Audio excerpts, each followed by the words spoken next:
Recordemos, los fieles laicos en ningún momento podemos abdicar de la participación en la política, de la acción económica, la acción social, la acción educativa, administrativa, legislativa, todo esto destinado a promover el bien común, así nos dice la Christi Fidelis Laici.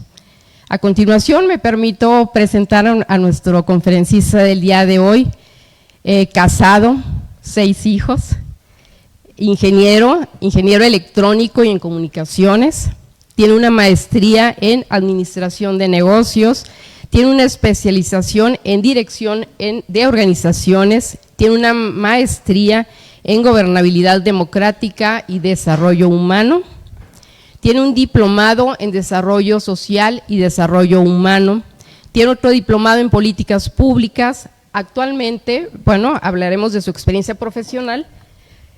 Fue subsecretario de Desarrollo Educativo en la Secretaría de Educación del Estado de Guanajuato en el año de 1995 al 2000. Fue presidente ejecutivo también del Instituto de Información para el Desarrollo en el año 2000 al 2001. Delegado federal también de la Secretaría de Desarrollo Social del Gobierno Federal en Guanajuato, sede Sol. Esto fue en 2001 al 2005. Fue coordinador de políticas públicas del Gabinete del Estado de Guanajuato en 2009 al 2012. Consultor privado también en gerencia de proyectos. Actualmente es director del Instituto de Capacitación del Estado de Guanajuato desde el 2015 a la fecha. Sin mayor preámbulo, bueno, me permito presentar, que pase por favor el ingeniero Juan Carlos López Rodríguez.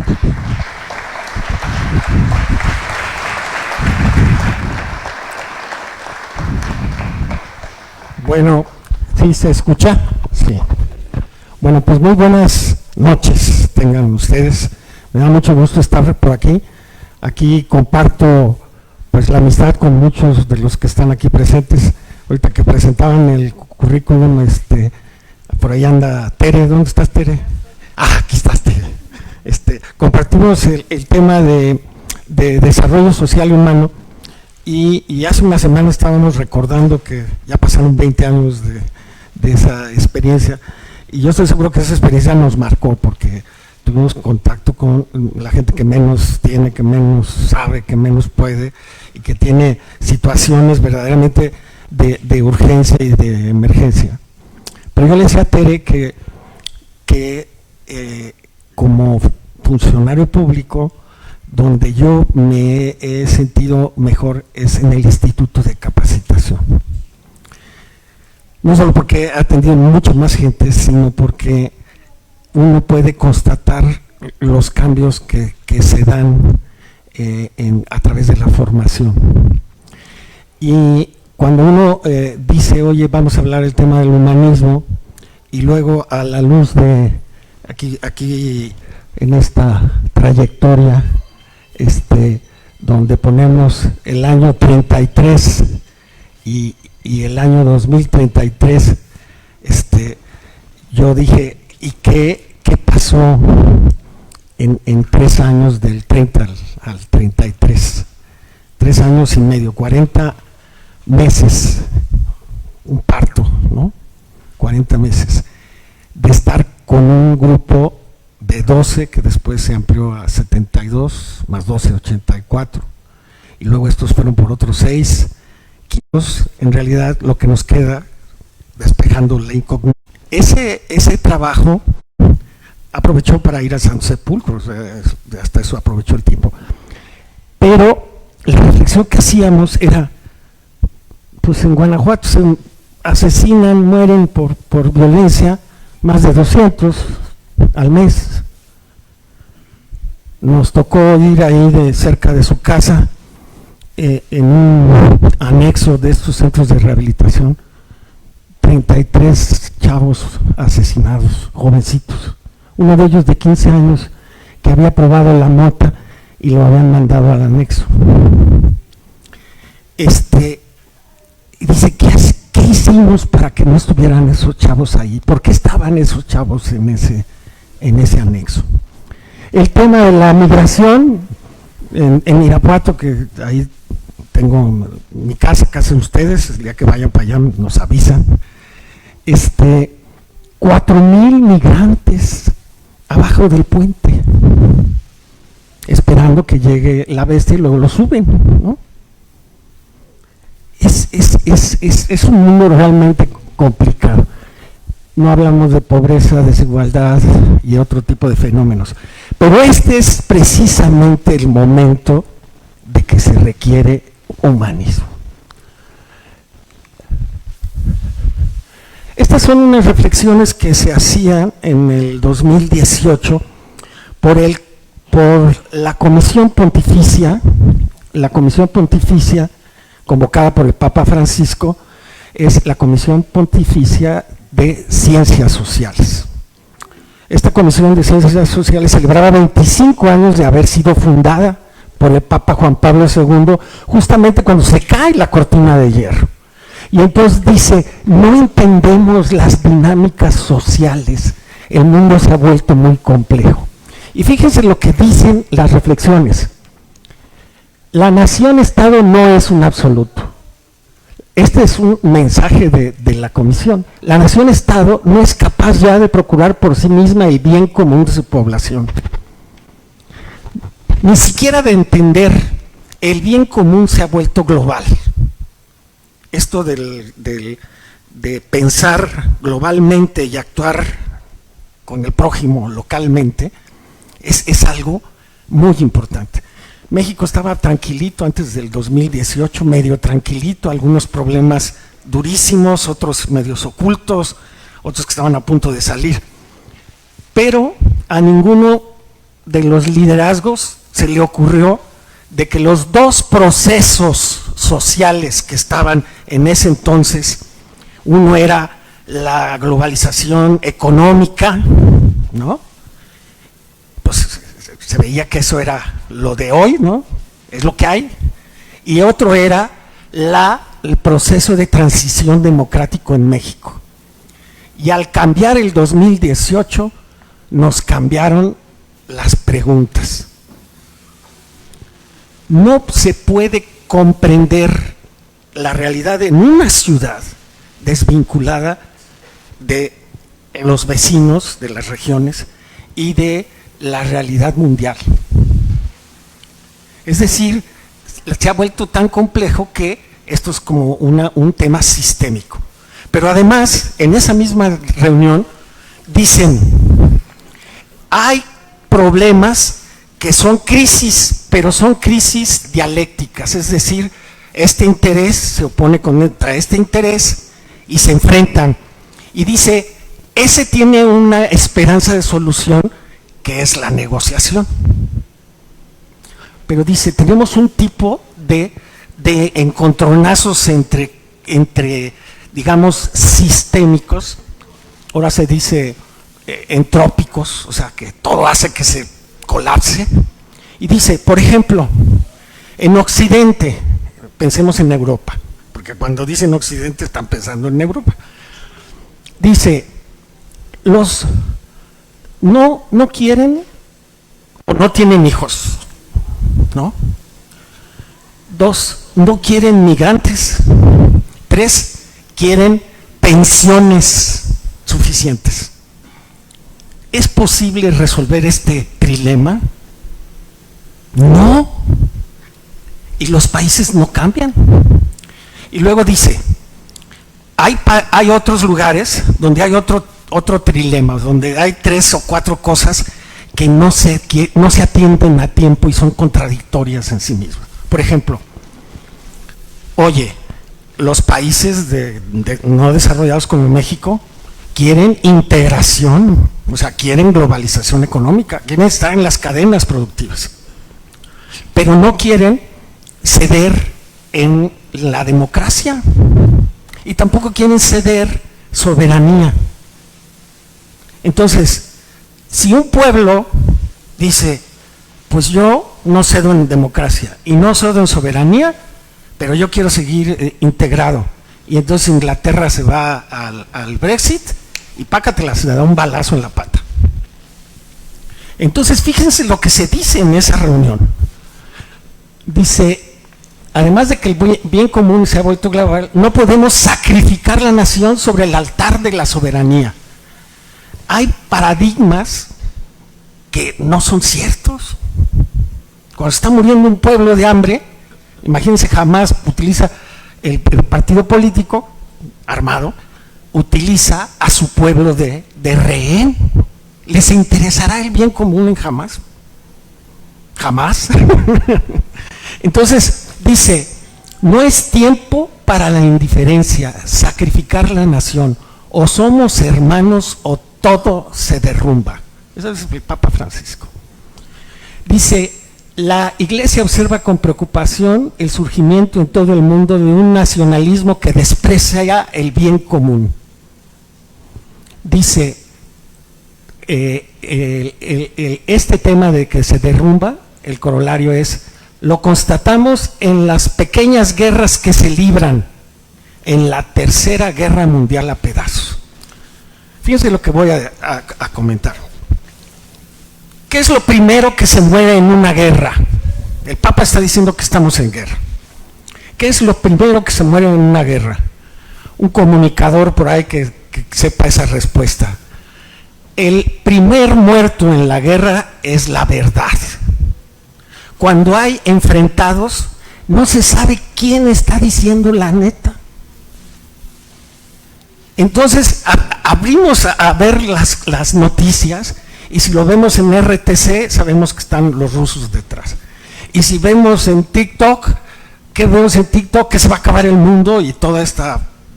se va a acabar el mundo, ahí dicen TikTok, ¿no? La otra es, el Papa es malo.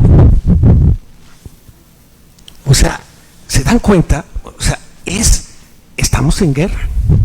Y esa guerra, la primera que se muere es la verdad. Curiosamente, Jesús, en el diálogo ese extraordinario entre Pilatos y él, Pilatos tratando de ver cómo la libra y hacerlo políticamente correcto, pero pues no matar a un justo, ¿no? Claro. Y entonces Pilatos se lava las manos. Cuando se lava las manos, él esperaba una solución práctica. Y cuando hablamos de bien común, no hablamos de teoría, hablamos de una solución real, es de la voluntad práctica. El que hace política no se pierde lo que quiere es resolver problemas reales. Y Pilatos tenía un problema real. Entonces, cuando Jesús le pregunta a Pilatos, ¿tú eres rey? Tú lo has dicho, yo soy rey. Y para eso he venido al mundo, para dar testimonio de la verdad. Entonces Pilatos, desesperado, ¿dónde está la verdad? Y se da la media vuelta. La verdad la tenía delante, ¿no? Ese tema en la política, en la vida común, a veces se le acaba a uno el camino. Si no, pregúntenle a Tomás Moro, ¿verdad? Fue prudente, aguantó y todo hasta que, ¿no? Entonces, el tema de la verdad es un compromiso para ser humanista de frente, de hueso colorado, de completo, el testimonio de la verdad. Y qué difícil es ser fiel a la verdad, porque encuentra un recoveco, empieza a contemporizar, y cuánta gente no se ha caído en la corrupción o en la complacencia precisamente por sacarle la vuelta a este tema. Urgen procesos. Los cristianos estamos llamados, dice el Papa, a sembrar procesos. El reino de los cielos es semejante a un hombre, un sembrador, que salió a sembrar y echó la semilla. ¿Y cuál es esa semilla? Es la palabra, es la evangelización. Y el mismo Jesús la explica. Cuando alguien evangeliza, va, y lo mismo decía un documento muy temprano de la iglesia primitiva, de la región siria, donde dice los dos caminos, ¿no? Y hay dos caminos y uno es estrecho. Y dice, no le creas, también lo dice el Evangelio, al que no da testimonio con su vida. Ese no es un profeta, ese no es un buen pastor. Entonces, este humanismo que nosotros estamos es frente a la salida liberal, egoísta, consumista. Necesitamos tomar una opción. ¿Nos vamos por ahí? O la opción populista demagógica, ninguna de las dos es opción. Es la opción humanista para un tiempo de crisis. Por ejemplo, dice el Papa, y me voy por ahí, frente a esta crisis de la educación, del individualismo, de la construcción de una nueva alternativa, dice, urge un proceso de humanización, y dice, un humanismo pleno. Es la invitación que dice el Papa. Dice, hagamos un nuevo pacto por la educación. Ante la crisis de desigualdad económica y ambiental, hagamos un proceso de humanización del mundo laboral y económico. No es que no hayan alternativas, los mismos norteamericanos, revisando lo que han dicho, y hay un libro extraordinario sobre el fracaso del bien común, y dicen, es que la libertad no puede funcionar sin un mínimo de ética, sin colaboración. ¿Dónde quedó la democracia en América de Alexis de Tocqueville, que él se da cuenta cómo cuando surgió un problema, vamos a salvar a las ballenas, pues vamos a salvar a las ballenas, vamos a esto. Dicen que cuando llega en el 40 y tantos la televisión, los movimientos solidarios se caen, ¿no? Entre ellos los scouts tuvieron una baja porque había televisión, ¿no? Entonces, el tema es ese salir al encuentro de los otros para resolver los problemas comunes, el bien de todos. Y una globalización poco humana. En Harvard, Danny Roderick describía cómo los gobiernos están jugando al populismo para que siga avanzando la globalización económica, que tiene cosas positivas, pero para no perder el poder, hay globalizaciones, digamos, populistas, más bien, gobiernos populistas de izquierda, y entonces van por los derechos, la dignidad, el salario, etcétera, etcétera, y otros populismos de derecha, y entonces van contra la migración, le hace Vox, ¿no?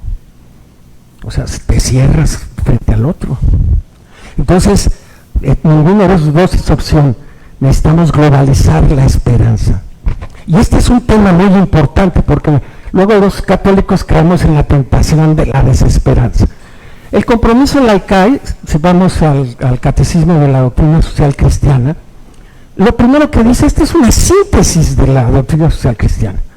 Proponer a todos los hombres un humanismo a la altura del designio de Dios sobre la historia, un humanismo integral y solidario, que pueda animar un nuevo orden social, económico y político, fundado sobre la dignidad y la libertad de toda la persona humana, que se actúa en la paz, la justicia y la solidaridad.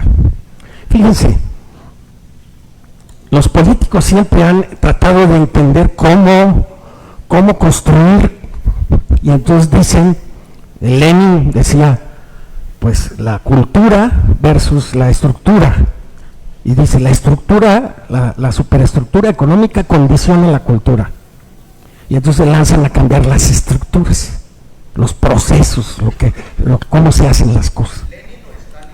Lenin es el que lo dice, Lenin, claro.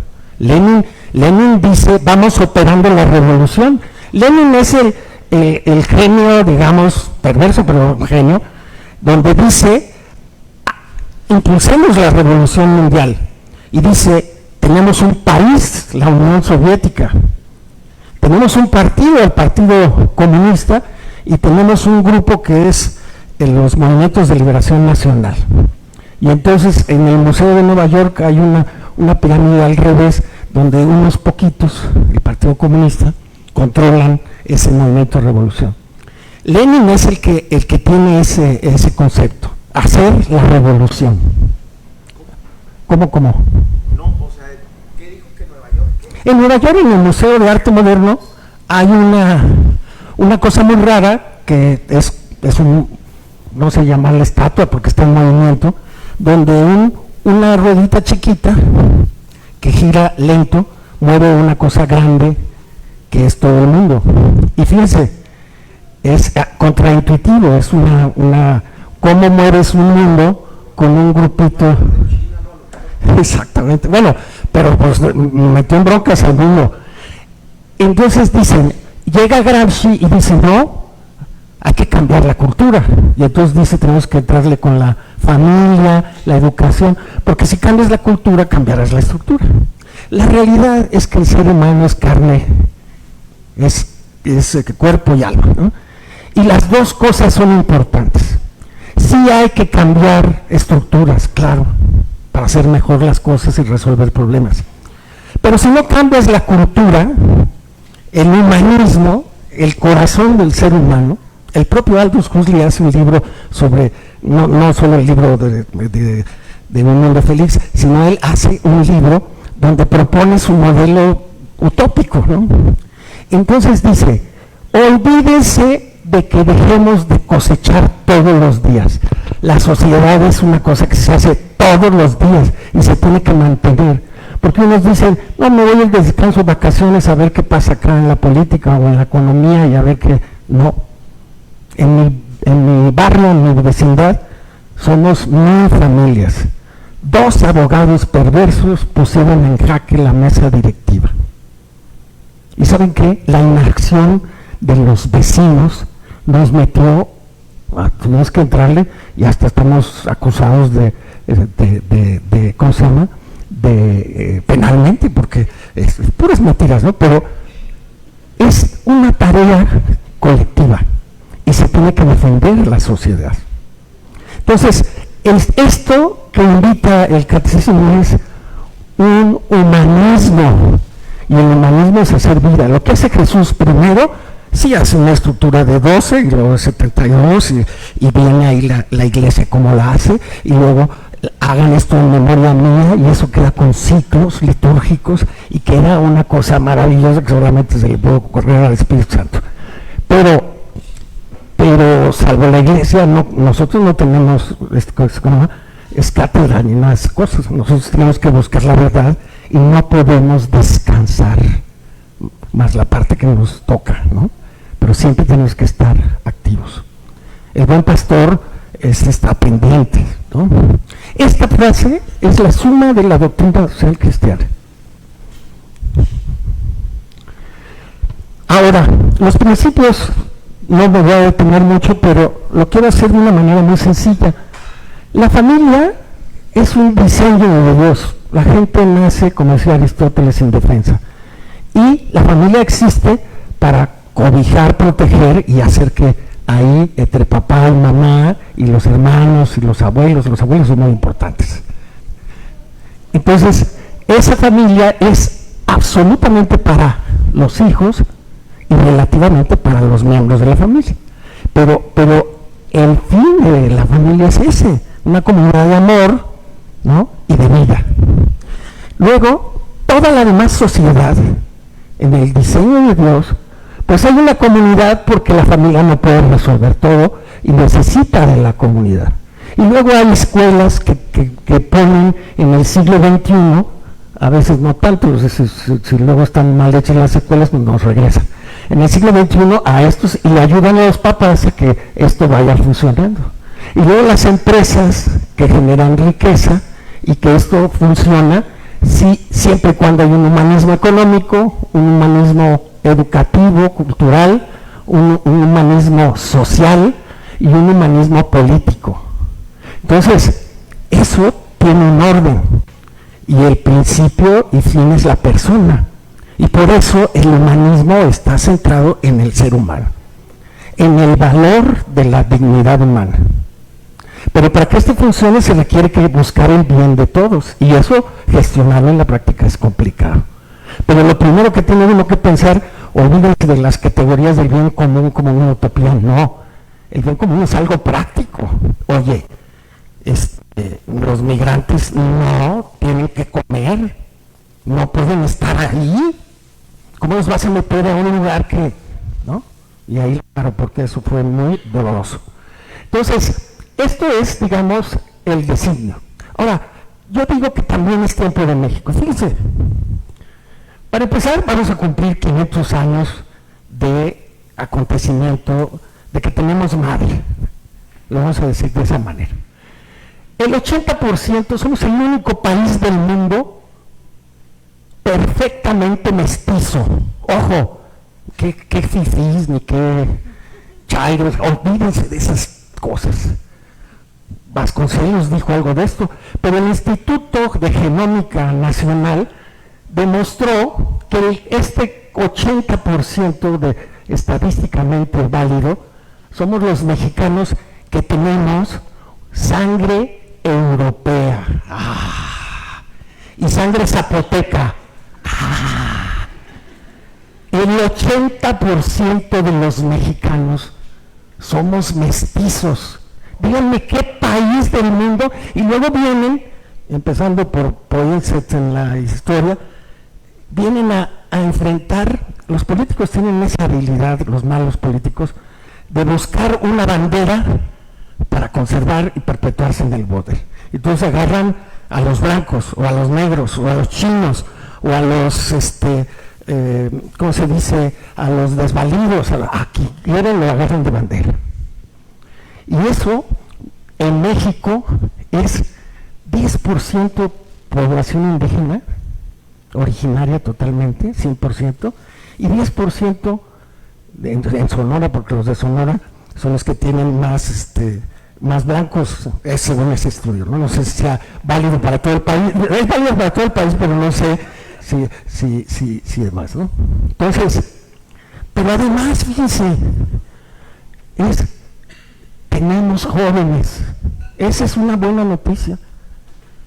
En Alemania nos invitaron a un grupo a tomar un taller Design Thinking, 5 días, váyase usted a Potsdam, en donde estaba Berlín Oriental y Occidental, y en el Instituto Hasso-Plattner ustedes van a recibir un curso de cómo hacer pensamiento de diseño. Pues vámonos, nos agarramos las maletas. Vamos a poner, y había gente de China, de diferentes lugares del mundo, y dijeron, el problema que vamos a poner es este. En un país, México, tienen 24 millones de jóvenes. Imagínense, Angela Merkel la acababan de invitar de la Fundación Konrad Adenauer a una conferencia sobre el invierno demográfico alemán. Y dijo, no puedo ir, ese problema me duele. No hay alemanes, teutones, ¿no? No, Alemania ya no tiene alemanes. Entonces dice, eso no lo soporto, me duele mucho. Entonces, México tiene una tasa de crecimiento poblacional que cayó más rápido que Europa. La mala noticia es que estos jóvenes nos van a durar una persinada. Entonces, este tema, lo pongo aquí en el pero mientras a los americanos les hacen falta 50,000 ingenieros.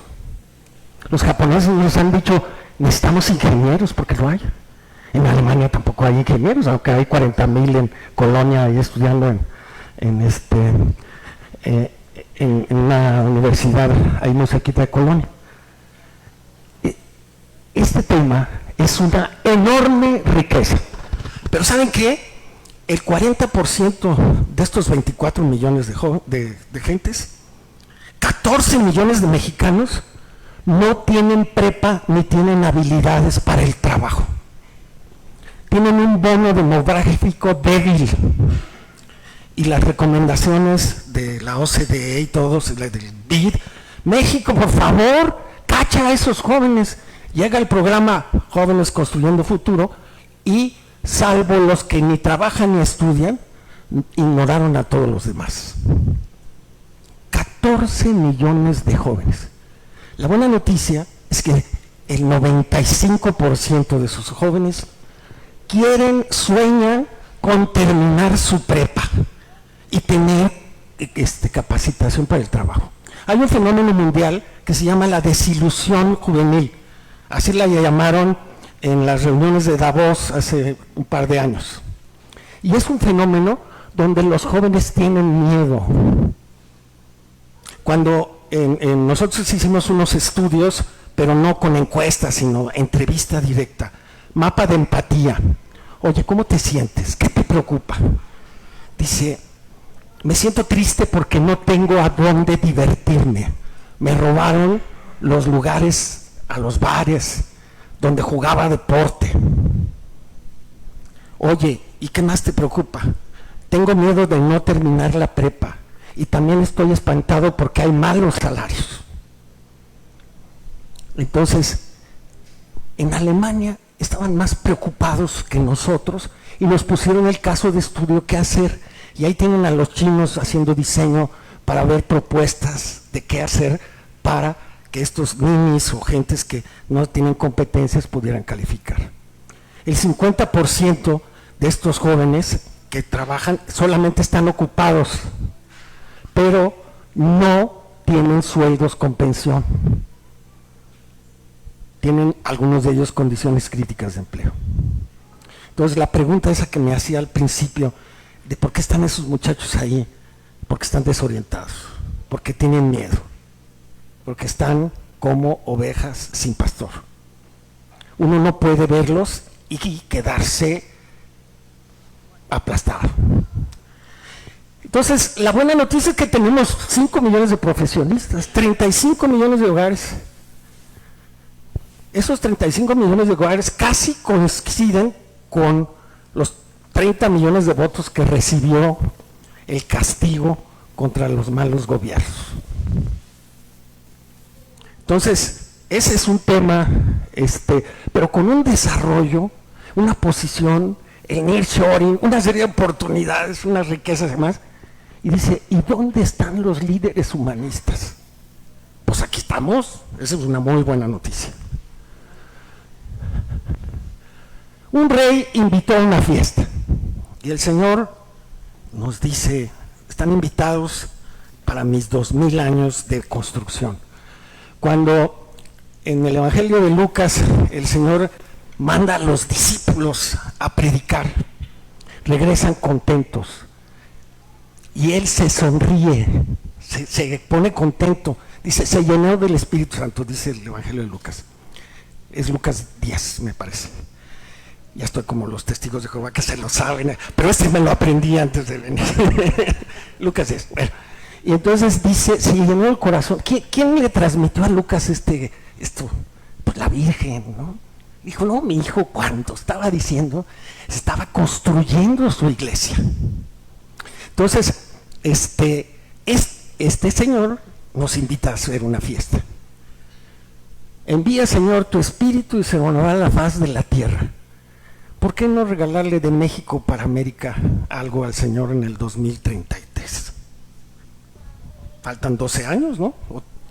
No, 12, ¿sí? No, para el 33, ya que les cambié. ¡Ay! Faltan 10. Y... No nos va a dar tiempo. 12. Bueno, un regalo de los laicos de México a la Iglesia de Cristo. Hagamos una fiesta, mínimo. Inspiración cristiana del humanismo. No es cualquier humanismo. Es el humanismo, es el ser humano como nos ve Dios, no como nos vemos nosotros mismos. Es como nos ve Dios. Alguien me decía, oye, ¿y tú qué piensas de cómo la fe y todo? Le dije, la fe viene cuando te dejas abrazar por Dios y sientes el amor de Dios. Y eres capaz hasta de perdonarte, porque a veces somos los peores jueces. Yo de chiquito me veía al espejo y me daba vergüenza verme. No, tampoco hay que narcisistamente verse en el espejo porque se rompe. Bueno, mística del movimiento inspirado en la Iglesia Apostólica. Por ahí tengo un librito que es gratis, que son los apóstoles de Cristo Rey, que me tocó, se lo regalé a mi hijo cuando se ordenó sacerdote, y es una investigación sobre los apóstoles, con herramientas nuevas y todo lo que ha salido. Es extraordinario. Alguien hablaba de redes, ¿no? Al principio algunos dice, fíjense, el Señor dice, los haré pescadores de hombres, lancen las redes. Eso de que Dios vaya a pescar pescados puede parecer así como un Dios pagano, ¿no? Como Tritón, así metiéndolos así. Ya ves que los dioses paganos pues eran peores que los seres humanos. Por ahí decía Tertuliano, me parece que era el que decía, dice, no es que los dioses se hayan apartado de los hombres, dice, sino son los hombres que se apartaron de esos dioses malos, llenos de vicios. Se hablaban de los griegos y los romanos, ¿no? Bueno, retomar el ejemplo de Jesús histórico. Jesús salió a predicar, ¿no? Y salió, juntó un grupo, aquí dicen vamos haciendo un grupo de 10, mejor nos juntamos 2 y hacemos un grupo de 12, ¿no? ¿Por qué 2? Porque la predicación tenía valor jurídico cuando había 2. Y no había, acuérdense de que Cristo es el último de los grandes hombres, personajes de la historia de la cultura oral y el primero de la cultura escrita. Un francés extraordinario que construyó una antropología existencial fuertísima, redescubre el valor de la memoria, de la transmisión oral colectiva. Necesitamos construir de manera colectiva. Volten a esto, eso es algo que yo siempre, pues obviamente hay que tenerlo. Vayan a todas las ciudades. Si ustedes quieren tener más eficacia, pues hagan esta red y vayan por Chihuahua, ¿no? Vayan por Chihuahua. ¿Y por qué no hacemos 100 ciudades y hacemos una red de hacer crecer y sembrar cosas todos los días? Fíjense, ahí está Jesús, imagínenselo, le está diciendo cuando Jesús, imagínense, dice en el Evangelio de Juan, me parece que es, o de Mateo, ahorita me confundo, dice, y Jesús fue a las ciudades de sus discípulos,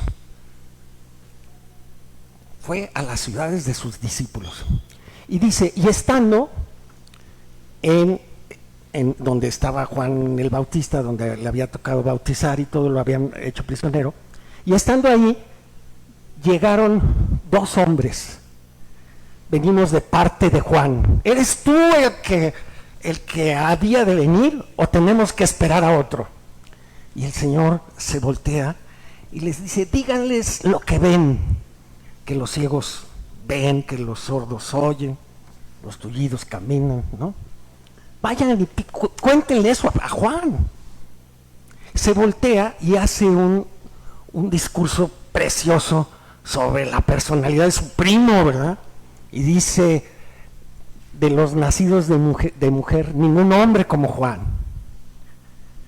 Y dice, ¿ustedes a quién salieron a ver? ¿Acaso un hombre que se vestía con seda, porque está cerca del Mar Muerto y de la zona de más allá hacia el Jordán, ¿verdad? Y dice, le dice, y estaba el palacio de Herodes ahí. Le dice, ¿o acaso salieron a ver a una caña doblada por el viento? Cuando Jesús está diciendo ese mensaje, está en una de las pentápolis, de las ciudades de habla griega, Koiné. ¿Y a quién creen que está parafraseando Jesús?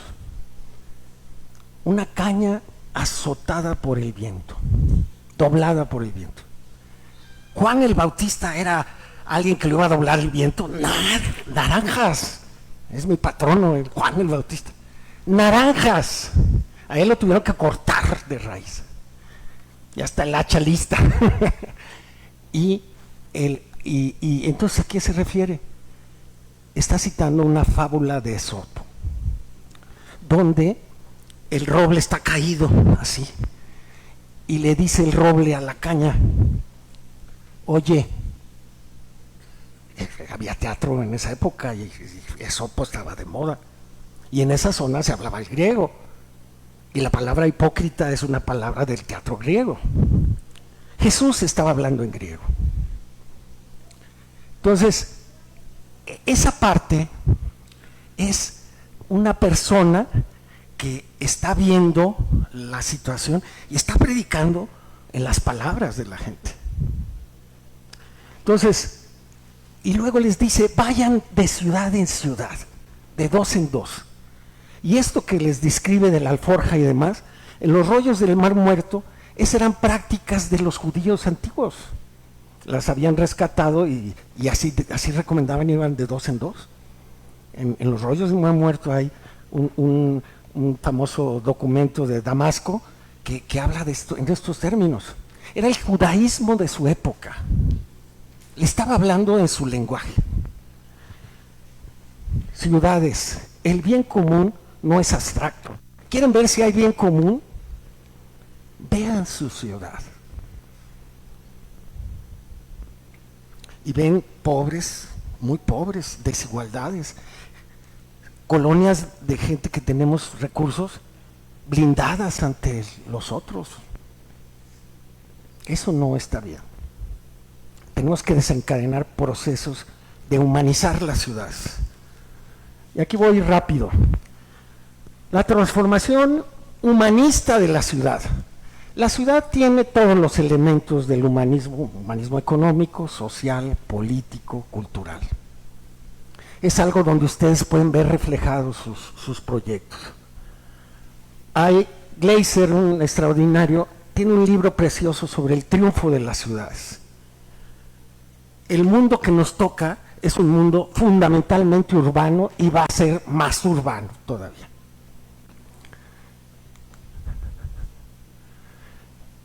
Cambio de tema y ahora digo humanistas, y digo hay humanismo porque hay humanos. En la Europa de la posguerra,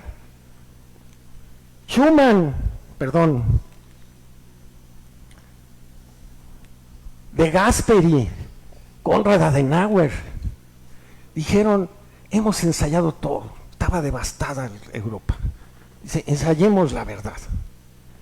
Y viene Ludwig Erhard y crea la economía social de mercado. No es un adjetivo, dice: la economía no se puede ver sin lo social. Y hoy hay autores que retoman y dicen: la socioeconomía, el racionalismo de la economía, de que solamente compras por interés, eso lo desbarata cualquier ama de casa o papá que va a comprar algo y lo compra no por interés, está pensando en el bien de sus hijos, está mediando las compras, está calculando si le alcanza o no. A veces hay algunos que son manirrotos y pues nunca le va a alcanzar, ¿verdad? Pero es otra cosa. Entonces, es estos gentes que están ahí, Robert Schuman, de Francia, y Konrad Adenauer, hagamos el acuerdo por el acero. Y ahí nace lo que sería la Europa general. Para no hacer más armas. El motivo era para no hacer más armas. Y para no hacer más armas, sino para reconstruir todo. Entonces, hay un humanismo ahí. Malik, el de la declaración de los derechos humanos, no de estos derechos de más chuecos, ¿no? Los derechos humanos, la dignidad de la persona. Entonces, estos fueron hombres de veras, ¿no? Entonces, a la luz de estas personas, ver la realidad e iluminarla con la luz del Evangelio. Es lo que tenemos que ir a hacer. Con amor, con empatía, con la apertura incondicional. Mi mujer me dice: bueno, es que te metes en muchos problemas. Pues sí, pero a lo mejor me metería en más si no estuviera metiéndome en estos problemas que podemos resolver, y no me meto en los que no puedo resolver. ver con amplitud en el tiempo es más poderoso que el espacio, ¿no? Entonces, hay que ver de la historia. Ayer en la mañana, en la tarde tuvimos una reunión y decían, es que hay que atender la urgencia del 2024. Claro, pero no sin humanismo, ¿sí? Un tema humanista, con el corazón, porque además, ¿qué vas a comunicar? Los jóvenes que hemos hecho el mapa de empatía nos dicen, políticos todos son iguales, ¿no? Dice, pues yo agarro lo que me dan. Yo tengo miedo de terminar mi prepa, de ganar un salario mal. Entonces, necesitamos predicar. Pero Jesús decía, pues no le creas a alguien que no predica, que no da testimonio. Decía alguien, necesitamos profetas. Y decía Pablo VI, y también maestros. ¿Sí? Pero dice, necesitamos los dos que den testimonio, maestros y profetas. Se tienen que hacer las dos cosas. Un papá dice, es que no le enseño esto porque yo no lo hago. Oh, pues hazlo, enséñale. Entonces, enséñale, maestros, pero también profetas. Celebrar, ve nuestro compromiso como un proceso de largo alcance, donde las elecciones son un paso. La parte política no agota todas las dimensiones, ni los partidos políticos son los que tienen toda la solución. Es más, los partidos trabajan en las elecciones y se acuestan todo el resto. Digo, algunos, algunos están trabajando. Esto tengo que matizar porque a veces soy muy así, ¿no? Celebrar a México, su historia, 500 años, ver el pasado con gratitud. México es una escuela, una historia de humanistas, Cuando Hernán Cortés está mandando su carta de relación a Carlos V, que Carlos V era alemán y los que nos habían venido a visitar era Europa, no era solamente España, era toda una mezcla. Venían de Flandes, venían de flamencos y de distintos lugares. Y le dice, mándanos órdenes mendicantes, porque este pueblo está muy pobre.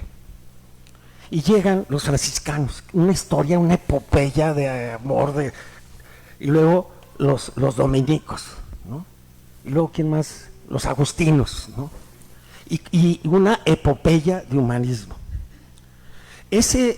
Cuando uno va a... Hubo discusiones de que si el hombre, si eran humanos, los seres humanos y demás, y España verdaderamente hace una tarea increíble. Yo tengo los tratados, las leyes indianas, y estaban mejor que los tratados como esos de los Ráizar y de San Andrés cuando fue la guerrilla, ¿no? Bueno, celebrar a Guadalupe, celebrar a la iglesia, recordar con el corazón, es vivir. Tenemos que recuperar eso, porque ¿de dónde va a salir energía? Pero también aquí en México aquí puse pura gente que ya se murió. El buen Maquillo, Garza Sada, Ricardo Narváez, ¿quién?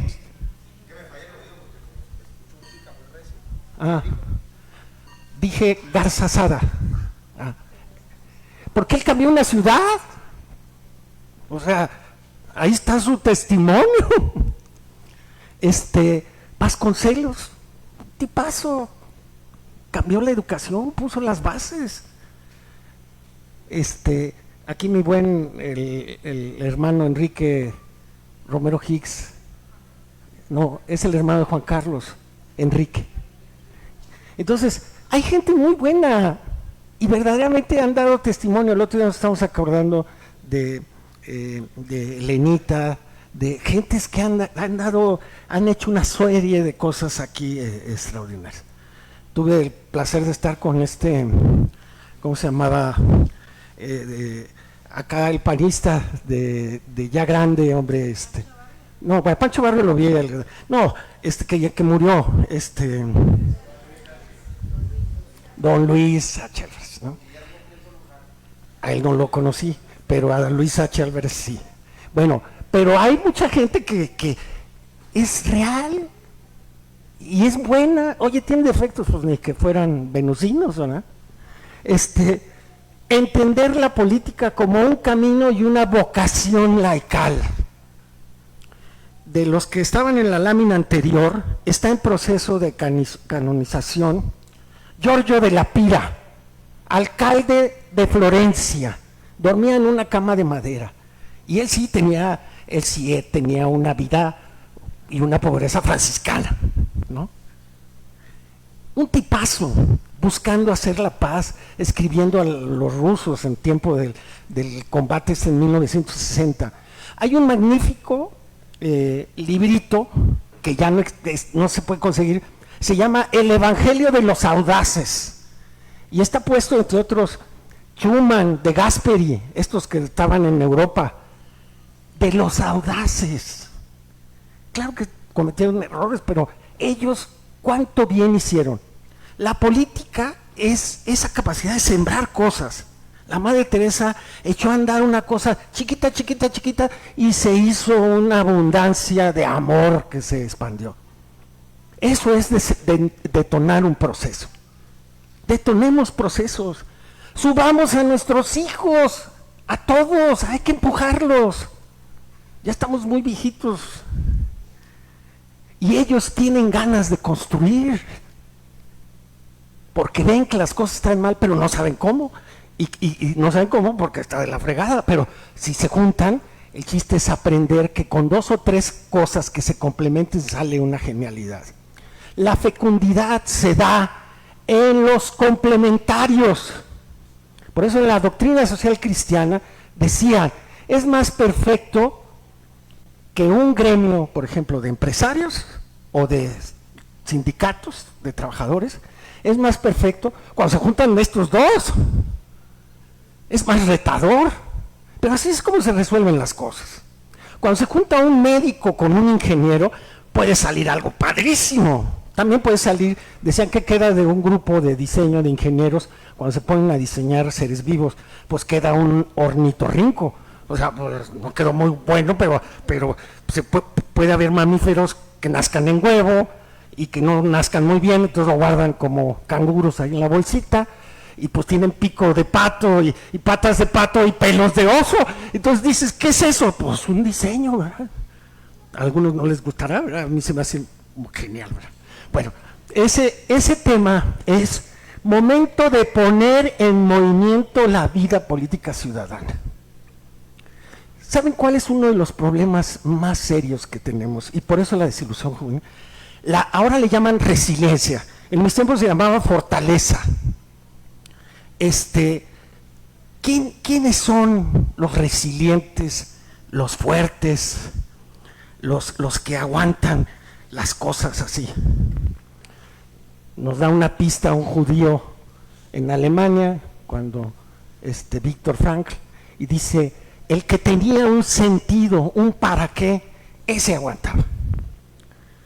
Y entonces, en el Sermón de la Montaña, que lee Tolstoy y lee Gandhi, desesperados porque darles paz y desarrollo humano a sus pueblos y todo, van y leen en el Sermón de la Montaña, y Gandhi capta la esencia de la no violencia. Y dice, en los bienaventuranzas hay 2 que tienen que ver con resiliencia. Así como José para mí es el hombre más resiliente del planeta Tierra, ¿no? Dice, felices los mansos, porque heredarán la tierra. Jesús se presenta sobre un burrito manso y cumple la profecía ahí cuando va. Es manso. ¿Qué quiere decir manso? ¿Menso? No. ¿Sacatón? No. Manso quiere decir el que es capaz de dominarse a sí mismo. Por eso heredará la tierra. Yo me enojo muy fácil. Entonces tengo que hacer un ejercicio de decir, cuento hasta 100 para no errarle, porque se me llena la sangre irlandesa y española y jalisquilla y todas las mezclas, esa cubana que tengo ahí, toda esa sangre se me hierve así. Dominarse es harto difícil. Y ahora que todo el mundo habla de la ¿cómo se llama esto? De la autoestima y de la inteligencia emocional y demás, Lo mismo, la capacidad de autodominarse. Y eso es harto difícil, pero el Señor, para eso tiene el Espíritu Santo que dice, por aquí es, ¿no? Y entonces aguantas una vez y empiezas a aguantar más, ¿no? Y la otra, que es una repetición para reforzar el mensaje, ¿no? Que era recitado al modo hebreo, en arameo, ¿no? Y dice, felices los hacedores de la paz, porque serán llamados hijos de Dios.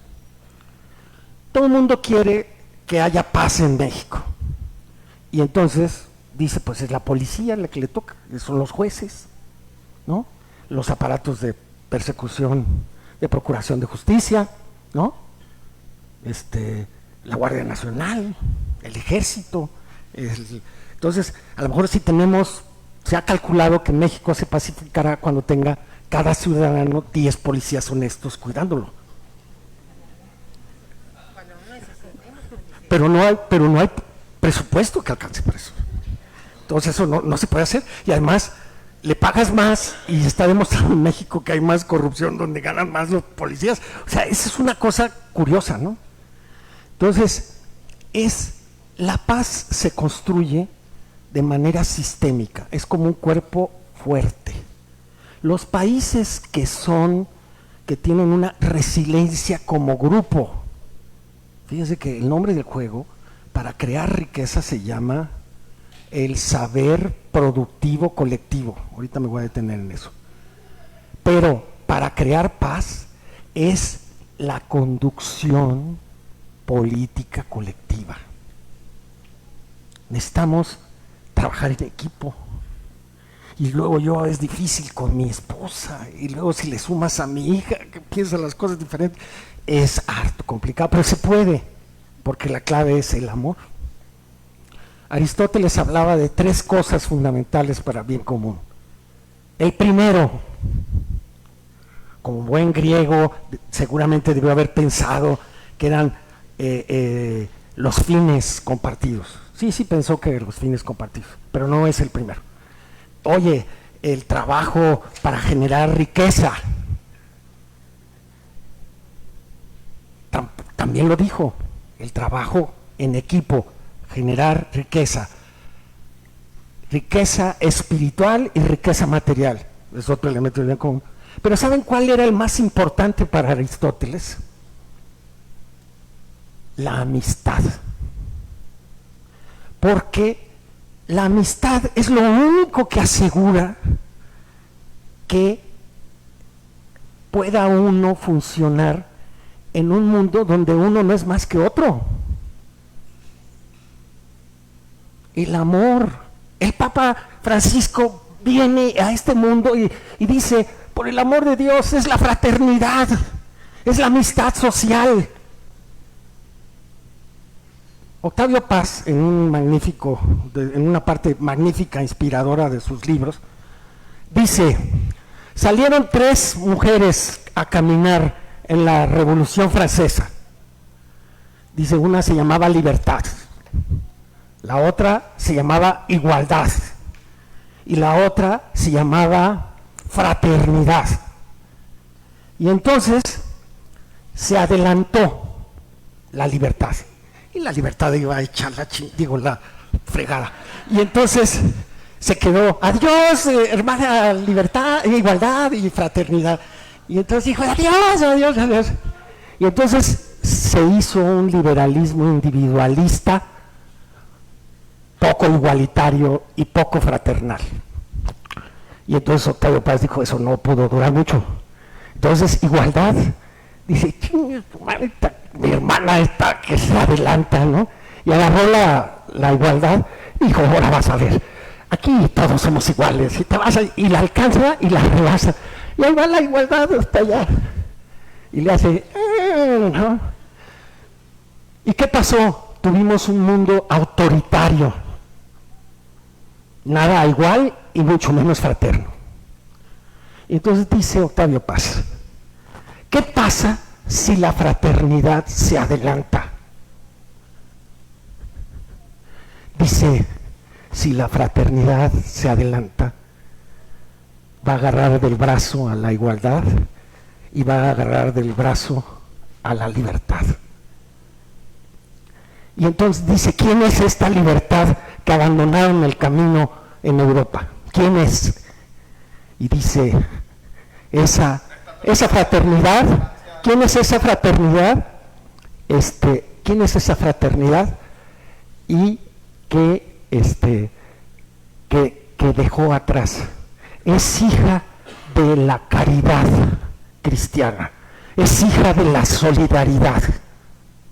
La construcción de la doctrina social cristiana, fíjense lo que les voy a decir, muy griego el bien común, pero es difícil de visualizar, pero sí puedes ver bienes comunes y trabajar en ellos y construir a la capacidad tuya. Pero dice, el bien común es el bien de todos.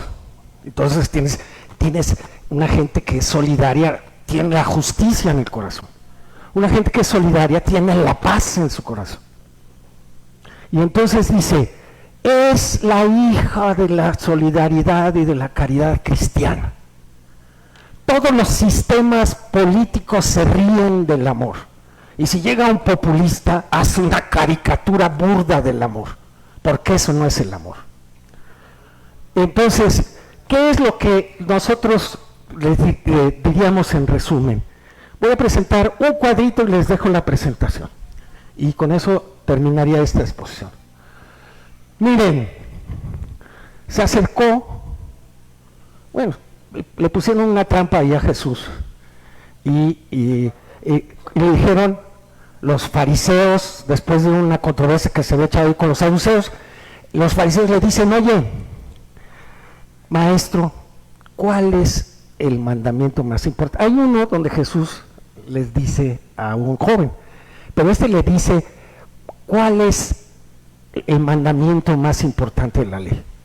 Y entonces Jesús, en Marcos, porque dice, amarás al Señor tu Dios con todo tu corazón, con toda tu mente, con toda tu alma y con todo tu poder. La traducción aramea es poder. Y eso no les va a gustar a algunos, pero es tu poder personal y lo que puedes juntar con otros. Es con todas tus fuerzas. Entonces, fíjense, bastaba que dijera con todo tu corazón, porque el corazón es como la fraternidad, esa abraza todas las virtudes. En hebreo, corazón y mente es la misma palabra. Así como en griego, psique es alma, y es una mariposa la figura psique, igual en el náhuatl, la figura de la mariposa quería decir el alma, ¿no? Porque tiene tan frágil las alas que el aire pues las mueve, ¿no? Entonces dice, psique y alma están también identificadas. Dicho de otra manera, cuando uno hace un análisis, hace para separar, pero luego para unir, porque la realidad del ser humano es un compuesto de alma y cuerpo, de corazón, de mente y demás. Entonces, amar con todo el corazón, el humanismo solidario, es la fuente de toda la doctrina social cristiana. Y la prueba es canija. El examen, el día del juicio, cuando uno llegue, Señor, pues no me salieron las cosas como yo quería. No, pero me diste de comer. La prueba es el bien que haces. Y entonces, el humanismo solidario, amar con toda la mente, humanismo educativo. Ustedes son la luz del mundo. Ahora les da pena eso de corregir, ¿qué es? ¿Cómo es eso? ¿No? Es que es para acá, no, pero no le impongas eso. No le digas que es mujer, aunque sea mujer, y no es mujer porque puede ser lo que no sea, ¿no? Entonces, la luz, dice, pero la luz y la sal, ustedes son la sal de la tierra. Gozo, la sal, sabor y luz. Eso es lo que alimenta el alma. Humanismo económico, sed fecundos, hinchid la tierra y sometedla. con todas las fuerzas. Nuestra relación con las cosas es la economía. Nuestra relación con el cosmos es la verdad. Nuestra relación con los otros y con Dios y conmigo mismo es el amor. Y nuestra relación con la política, con el bien común, amar con toda el alma, es la participación personal. Los seres humanos estamos llamados a construir y nuestra vocación es la manera en que esa alma, que no es otra cosa que la vida,